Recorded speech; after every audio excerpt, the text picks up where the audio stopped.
કેરળમાં કોરોનાના નવા વેરિયન્ટે ચિંતા પસરાવી છે। ત્યાં જ પાટનગર ગાંધીનગરમાં 2 મહિલાઓ કોરોના પોઝિટિવ આવતા ખળભળાટ મચી ગયો છે। પાટનગર ગાંધીનગરમાં 2 મહિલાઓ કોરોના પોઝિટિવ નોંધાતા આરોગ્ય તંત્ર દોડતું થયું છે। આંધ્રપ્રદેશથી આવેલી 2 મહિલાઓમાં કોરોનાનું J1.1 સબ વેરિયન્ટ દેખાતા ચિંતાની લહેર પસરી ગઈ છે। હાલમાં બંને મહિલાઓને આઇસોલેટ કરીને તેમની સારવાર શરૂ કરવામાં આવી છે। જણાવી દઈએ કે આ બંને મહિલાઓ તાજેતરમાં જ આંધ્રપ્રદેશ જઈને આવી છે। પરિણામે આરોગ્ય તંત્ર દ્વારા ટ્રેકિંગ અને ટ્રેસિંગની કામગીરી શરૂ કરવાની તૈયારીઓ શરૂ કરાઈ છે। ગાંધીનગરના બંને મહિલા દર્દીઓના જીનોમ સેમ્પલ લઈને સિક્વન્સ માટે મોકલવામાં આવ્યા છે। દરમિયાનમાં કેરળમાં કોરોનાના નવા વેરિયન્ટ JN.1નો પ્રથમ કેસ નોંધાયો છે। JN.1 એ કોરોનાના BA.2.86નું નવું વર્ઝન છે। આપને જણાવી દઈએ કે એમ્સના તજજ્ઞો દ્વારા કોરોનાના નવા વેરિયન્ટના કેસો વધે તેવી ચેતવણી આપવામાં આવી છે। તો દેશમાં ફરી એક વખત કોરોનાનો ખતરો વધી રહ્યો છે। નવા વેરિયન્ટના કેસોની પુષ્ટિ થતાની સાથે કેન્દ્રના આરોગ્ય વિભાગે એડવાઇઝરી આપી છે, જેને લઈને રાજ્યનું આરોગ્ય તંત્ર સતર્ક બન્યું છે।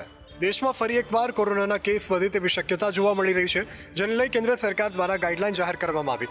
અમદાવાદ મ્યુનિસિપલ કોર્પોરેશન દ્વારા આવેલી તમામ હોસ્પિટલોમાં બેડ, ઓક્સિજન અને દવાનો પૂરતો જથ્થો પ્રાપ્ત કરવાની સૂચના આપી દેવામાં આવી છે।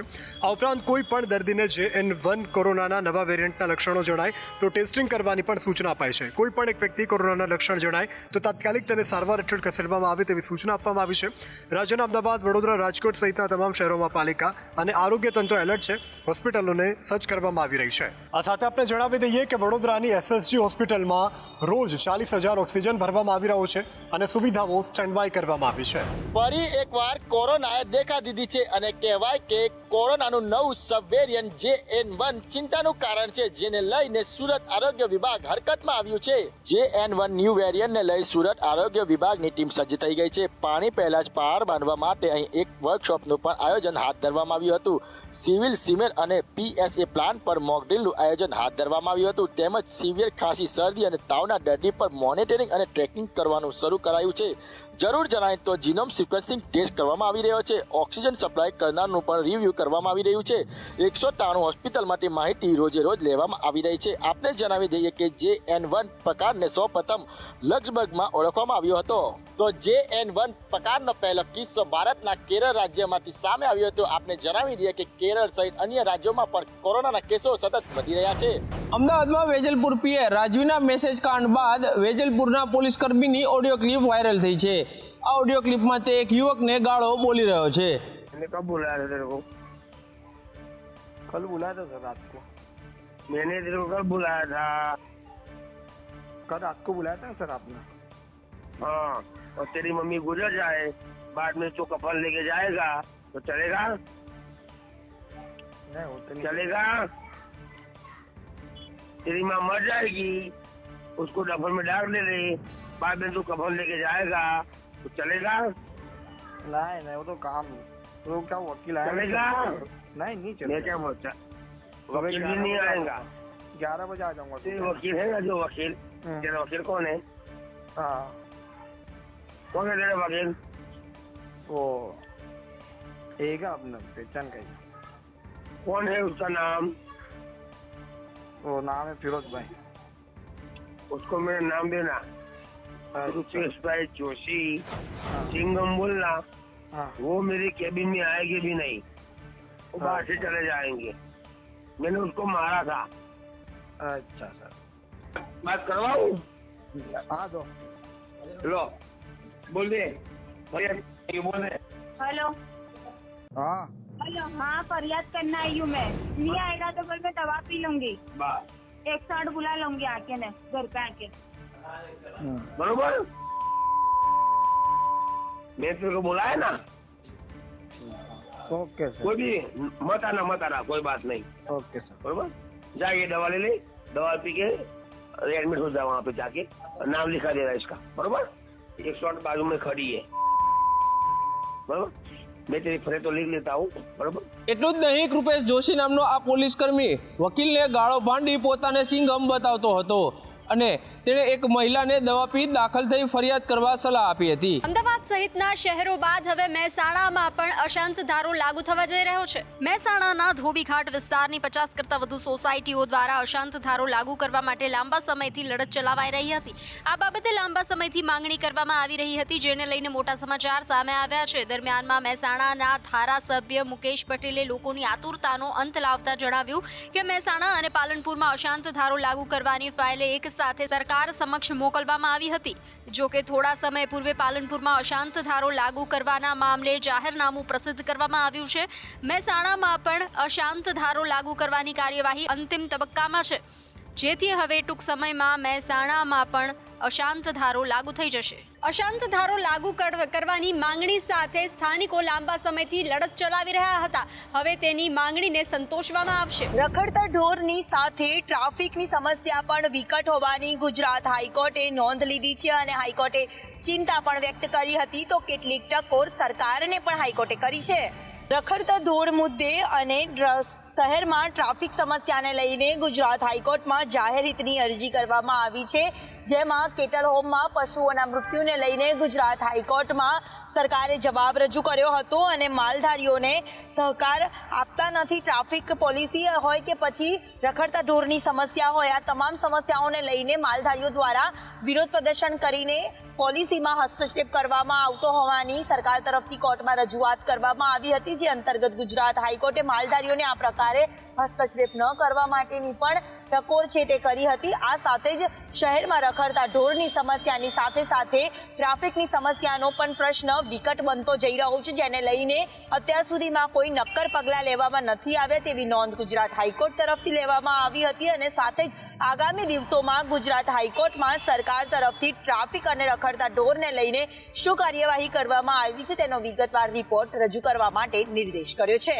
તો આ સાથે જ ઢોર અને ટ્રાફિકને લઈને ગુજરાત સરકાર અત્યાર સુધીમાં શું કરી રહી છે, શું કાર્યવાહી કરવાની છે તેનો રિપોર્ટ વિગતવાર રજૂ કરવા માટે આગામી મુદતનો હાઈકોર્ટે સમય આપ્યો છે. ગાંધીનગર પોલીસે નકલી વધુ એક અધિકારીની ધરપકડ કરી છે. જીએસટી અધિકારીના નામે તોડ કરનાર વ્યક્તિની ગાંધીનગર એલસીબીએ ધરપકડ કરી. ગાંધીનગર એલસીબીની ટીમે એક આરોપીની ધરપકડ કરી છે. કમલેશ પંચાલ નામનો આ આરોપી નકલી જીએસટી અધિકારી તરીકે ફરતો હતો અને પોતાના સાગરીતો સાથે એક જગ્યાએ તલોદમાં રેડ કરવા માટે પહોંચ્યા હતા અને એ રેડ કર્યા બાદ ત્યાંથી પૈસાની માંગણી કરી હતી. જોકે એ કંપનીના માલિકે પોલીસ ફરિયાદ કરતા ત્યાંથી એ વખતે ભાગી ચૂકેલા આરોપી અત્યારે હાલ ગાંધીનગર પોલીસે એલસીબીએ આજે એમની ધરપકડ કરી છે અને ધરપકડ કર્યા બાદ રિમાન્ડ ઉપર મોકલી અપાયો છે. અગાઉ તલોદ પોલીસ સ્ટેશનમાં આ અંગેનો ગુનો નોંધાયો હતો અને એ કેસના આરોપીને ગાંધીનગર પોલીસે તપાસમાં શોધખોળ કરતા પકડ્યો છે. હાલ જાણે આખા રાજ્યમાં નકલીના ખેલ ચાલી રહ્યા છે, ત્યારે હવે બોડેલી નકલી કચેરી કૌભાંડ મુદ્દે એસપીનું મહત્વનું નિવેદન સામે આવ્યું છે. બોડેલી નકલી કચેરી મામલે એસપીએ પ્રેસ કોન્ફરન્સ કરી માહિતી આપી છે કે બોડેલી કચેરી દ્વારા કુલ રૂપિયા 21.15 કરોડનું કૌભાંડ આચરવામાં આવ્યું હતું. અગાઉ રૂપિયા 4.15 કરોડનું કૌભાંડ બહાર આવ્યું હતું અને હવે તપાસ દરમિયાન રૂપિયા 21.15 કરોડનું કૌભાંડ બહાર આવ્યું છે.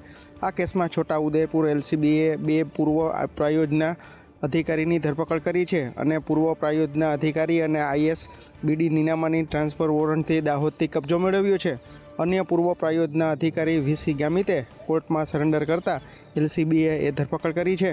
તો અત્યાર સુધીમાં અહીંથી કુલ 10 આરોપીઓની ધરપકડ કરાઈ છે અને હાલ 6 સરકારી કર્મચારી અને અન્ય 4 સહિત કુલ 10 આરોપી જેલમાં છે. ભક્તો સુધી પહોંચી રહી છે ભગવાન શ્રી રામની 8 કિલોની ચરણ પાદુકા. આજે દ્વારકામાં આવી પહોંચી છે 1 કિલો સોના અને 7 કિલો ચાંદીની બનેલ સુવર્ણ પાદુકા. સમગ્ર દેશમાં પરિભ્રમણ કરીને તારીખ 19મીએ અયોધ્યા રામ મંદિરમાં આ સુવર્ણ પાદુકા બિરાજવાની છે, પરંતુ તે પહેલા આ પાદુકાને વિવિધ ધામમાં લઈ જવામાં આવી રહી છે. રામેશ્વર ધામથી અમદાવાદ, રાજકોટ, દ્વારકા, સોમનાથ સહિત પાદુકાને લઈ જવામાં આવી રહી છે અને છેલ્લે આ પાદુકા બદ્રીનાથ લઈ જવામાં આવશે. આપણે જણાવી દઈએ કે શ્રીચલ નિવાસને આ પાદુકા બનાવી છે. તેઓએ આ પાદુકા હાથમાં લઈને 41 દિવસમાં અયોધ્યામાં નિર્માણાધીન આ મંદિરની પરિક્રમા કરી હતી. ત્યારે આજે દ્વારકામાં દ્વારકાધીશ મંદિરમાં પાદુકા મૂકીને પૂજા અર્ચના કરવામાં આવી હતી. ભક્તિ સાથે પૂજન અર્ચન કર્યા બાદ સોમનાથ લઈ જવામાં આવશે. ત્યારે ઠેર ઠેર આ રામચરણના દર્શન કરીને ભાવિક ભક્તો ધન્યતા અનુભવી રહ્યા છે. આજે અને આવતીકાલે વડોદરા શહેરમાં પાણી કાપ છે, જેના કારણે 50,000 લોકોને પાણી નહીં મળે. વડોદરા શહેરમાં પાણી પુરવઠા શાખા દ્વારા માંજલપુર વિસ્તારમાં પાણીની ડિલિવરીની લાઇનના જોડાણની કામગીરી શરૂ કરવામાં આવી છે, જેના કારણે લાલબાગ કમાન્ડ વિસ્તારના 5,000 લોકોને આજે અને આવતીકાલે પાણી વિતરણ કરવામાં નહીં આવે. 2 દિવસ લોકોને મુશ્કેલીનો સામનો કરવો પડશે. શહેરમાં લીલાશવાળું અને માટીવાળું પાણી મળતું હોવાની અનેક ફરિયાદો ઉઠી છે, તેમજ અનેક વિસ્તારોમાં ડ્રેનેજ મિશ્રિત પાણી આવી રહ્યું છે. ત્યારે વડોદરા મહાનગરપાલિકાની પાણી પુરવઠા શાખા દ્વારા સમારકામની કામગીરી કરવામાં આવી રહી છે, જેથી આજથી 2 દિવસ 50,000 લોકોને પાણી નહીં મળે. તો આવતીકાલે બુધવારે સાંજના સમયે વિતરણ કરાતું પાણી ઓછા સમય માટે અને ઓછા પ્રેશરથી આવશે. ટીએમસીના સાંસદે રાજ્યસભાના અધ્યક્ષની મિમિક્રી કરી અને આ દરમિયાન રાહુલ ગાંધી વિડીયો બનાવતા નજરે પડ્યા. સંસદના શિયાળુ સત્રના 12મા દિવસે મંગળવારે સાંસદોના સસ્પેન્શન મામલે વિપક્ષે બંને ગૃહોમાં હોબાળો મચાવ્યો. સંસદના ગેટ પર વિપક્ષના સાંસદોએ સૂત્રોચ્ચાર કર્યા હતા. સસ્પેન્ડેડ ટીએમસી સાંસદ કલ્યાણ બેનર્જીએ સંસદના ગેટ પર રાજ્યસભાના અધ્યક્ષ જગદીપ ધનખડની મિમિક્રી કરી હતી. આ દરમિયાન રાહુલ ગાંધી સહિત વિપક્ષના ઘણા નેતાઓ પણ હાજર રહ્યા હતા. રાહુલ ગાંધી વિડીયો બનાવતા જોવા મળ્યા હતા. ત્યારે સંસદના શિયાળુ સત્રના 12મા દિવસે વિપક્ષે 92 સાંસદોના સસ્પેન્શન મામલે બંને ગૃહોમાં હોબાળો મચાવ્યો હતો. તો વળી સંસદ બહાર રાજ્યસભાના જ અધ્યક્ષની મજાક ઉડાવાઈ છે, જેને ઉપરાષ્ટ્રપતિએ ખૂબ જ શરમજનક ગણાવી છે. ધરણા પર બેઠેલા આ સંસદની હલકી કક્ષાની કરતૂત ખૂબ જ અપમાનજનક કહી શકાય તે પ્રકારની છે. લોકશાહીના મંદિરની ગરિમા ચૂકી હોવાની સાબિતી આપે છે. સંસદના ઇતિહાસની સૌથી મોટી કાર્યવાહી કરવામાં આવી છે. વિપક્ષના વધુ 49 સાંસદ સભ્યોને સસ્પેન્ડ કરાયા છે. સંસદ સુરક્ષામાં ચૂક મામલે કેન્દ્રીય ગૃહમંત્રીના નિવેદનની માંગ કરી રહેલા વિપક્ષનો હંગામો આજે પણ ચાલુ રહ્યો હતો. લોકસભામાં અધ્યક્ષનું અપમાન કરનારા 41 સાંસદોને આજે ફરી સસ્પેન્ડ કરાયા છે, જેમાં કોંગ્રેસના સાંસદ શશી થરૂર, સમાજવાદી પાર્ટીના સાંસદ ડિમ્પલ યાદવ અને એનસીપી સાંસદ સુપ્રિયા સુલે પણ સામેલ છે. આ ઉપરાંત 8 રાજ્યસભા સાંસદોને પણ સસ્પેન્ડ કરાયા છે. આમ અત્યાર સુધી કુલ 141 સાંસદોની હકાલપટ્ટી કરાઈ ચૂકી છે. 18 ડિસેમ્બર સુધી સાંસદના કુલ 92 સાંસદ સસ્પેન્ડ હતા.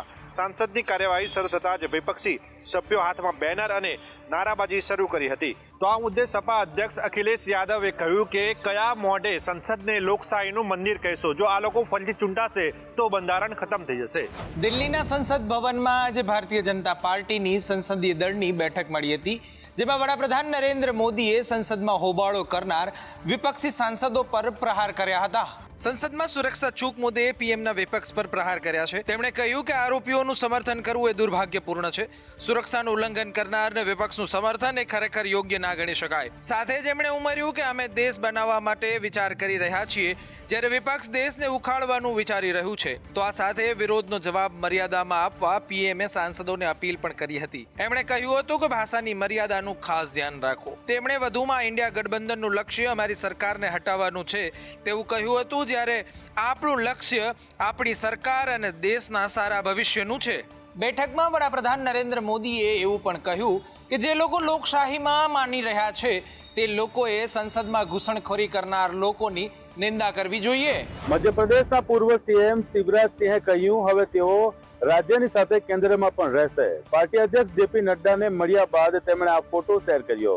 જેપી નડ્ડા સાથેની બેઠક બાદ શિવરાજસિંહ ચૌહાણે નડ્ડા સાથેનો એક ફોટો સોશિયલ મીડિયા પર શેર કર્યો છે. ચૂંટણી બાદ પહેલીવાર નવી દિલ્હી પહોંચેલા શિવરાજે કહ્યું કે પાર્ટી અધ્યક્ષ સાથે તેમની મીટિંગ સારી રહી. મને જે પણ કામ આપવામાં આવશે હું તે કામ કરીશ. તેમણે કહ્યું પાર્ટી કાર્યકર તરીકે પાર્ટી મારા માટે જે ભૂમિકા નક્કી કરશે હું તેને ભજવીશ. હું કેન્દ્રની સાથે રાજ્યમાં પણ રહીશ. જોકે રાજકીય પંડિતો અનુસાર લોકસભા ચૂંટણીમાં 3 મહિના બાકી છે, તેથી મોદી મંત્રી પરિષદનું વિસ્તરણ મુશ્કેલ છે. આવી સ્થિતિમાં તેમના કેન્દ્રમાં મંત્રી બનવાના ચાન્સ ઓછા છે. મુખ્યમંત્રી પદ છોડ્યા બાદ શિવરાજસિંહ ચૌહાણને પાર્ટીમાં સન્માનજનક સ્થાન આપવામાં આવી શકે છે. તામિલનાડુમાં જાણે કે આકાશમાંથી આફત વરસી રહી છે અને હજુ પણ વધુ વરસાદની આગાહી કરવામાં આવી છે. તમિલનાડુના અનેક જિલ્લાઓમાં ભારે વરસાદને કારણે જનજીવન અસ્તવ્યસ્ત થઈ ગયું છે. હવામાન વિભાગે અનેક જિલ્લાઓમાં વરસાદને લઈને રેડ એલર્ટ જાહેર કરી છે. છેલ્લા 2 દિવસથી કેટલાક જિલ્લાઓમાં વરસાદને કારણે પૂર જેવી સ્થિતિ સર્જાઈ છે, જ્યારે શહેરના માર્ગો પર ભારે પાણી ભરાતા જળબંબાકાર જેવી સ્થિતિ છે. ઉપરાંત ટ્રેન સેવા પણ ખોરવાઈ છે. 7,500થી વધુ લોકોને રાહત શિબિરમાં રખાયા છે, તો 800થી વધારે પર્યટકો તમિલનાડુમાં ફસાયા છે. સમુદ્ર તટના 4 જિલ્લાઓની અંદર વરસાદે અત્યારે તબાહી મચાવી છે. સતત 2 દિવસથી વરસી રહેલા વરસાદને લઈને રોડ, રસ્તાઓ અને સોસાયટીઓમાં પાણી ભરાયા છે અને જનજીવન પણ પ્રભાવિત થયું છે. ઇન્ડિયન પ્રીમિયમ લીગની 17મી સિઝનનું ઓક્શન દુબઈમાં શરૂ છે, ત્યારે મિચેલ સ્ટાર્ક આઈપીએલનો સૌથી મોંઘો ખેલાડી બન્યો હતો. ઇન્ડિયન પ્રીમિયમ લીગની 17મી સિઝનનું ઓક્શન દુબઈમાં શરૂ છે. ઓસ્ટ્રેલિયાના પેટ કમિન્સની બોલી રૂપિયા 20 કરોડને પાર કરી ગઈ હતી. હૈદરાબાદે તેને 20.50 કરોડ રૂપિયામાં ખરીદ્યો હતો. હર્ષલ પટેલને પંજાબે 11.75 કરોડ રૂપિયામાં ખરીદ્યો હતો. તે આ ઓક્શનમાં સૌથી મોંઘો ભારતીય ખેલાડી બન્યો છે. ન્યૂઝીલેન્ડના ડેનિલ મિચેલને ચેન્નઈ સુપર કિંગે 14 કરોડ રૂપિયામાં ખરીદ્યો હતો. હર્ષલ પટેલને પંજાબે 11.75 કરોડ રૂપિયામાં ખરીદ્યો હતો. તે આ ઓક્શનમાં સૌથી મોંઘો ભારતીય ખેલાડી બન્યો છે. ન્યૂઝીલેન્ડના રચિત રવિન્દ્રને ચેન્નઈ સુપર કિંગે 1.80 કરોડ રૂપિયામાં ખરીદ્યો હતો. મુંબઈએ 2 કરોડની બેઝ પ્રાઇસ સાથેની બોલીની શરૂઆત કરી હતી. તેમણે 5 કરોડ સુધીની બોલી લગાવી હતી. રામ મંદિરના ઉદ્ઘાટનને લઈ અનેક વરિષ્ઠ નેતાઓને આમંત્રણ પાઠવાયું છે, પરંતુ મુરલી મનોહર જોશી અને લાલકૃષ્ણ અડવાણીને 22 જાન્યુઆરીએ અયોધ્યા ન આવવા અપીલ કરાઈ છે. યુપીના અયોધ્યામાં બની રહેલા રામ મંદિરના ઉદ્ઘાટન માટે વરિષ્ઠ નેતાઓ અને અન્ય હસ્તીઓને આમંત્રણ પાઠવવામાં આવ્યું છે. પીએમ નરેન્દ્ર મોદી ભગવાન રામલલ્લાની પ્રાણ પ્રતિષ્ઠા કરશે. એવામાં હવે ચર્ચા થઈ રહી છે કે રામ જન્મભૂમિ આંદોલન સાથે જોડાયેલા 2 મોટા નેતાઓ લાલકૃષ્ણ અડવાણી અને મુરલી મનોહર આ પ્રાણ પ્રતિષ્ઠા કાર્યક્રમ માટે આમંત્રણ આપવામાં આવ્યું નથી. કહેવામાં આવી રહ્યું છે કે મુરલી મનોહર જોશી અને લાલકૃષ્ણ અડવાણીને 22 જાન્યુઆરીએ અયોધ્યા ન આવવાની અપીલ કરવામાં આવી છે. શ્રી રામ જન્મભૂમિ તીર્થક્ષેત્ર ટ્રસ્ટે આ બંને નેતાઓને પત્ર લખીને પ્રાણ પ્રતિષ્ઠા સમારોહમાં ભાગ ન લેવા વિનંતી કરી છે. તેવું કહેવાય છે કે આ વિનંતી તે બંનેની ઉંમરને ધ્યાનમાં રાખીને કરવામાં આવી હતી અને આ વિનંતીનો તે બંનેએ સ્વીકાર પણ કરી લીધો છે.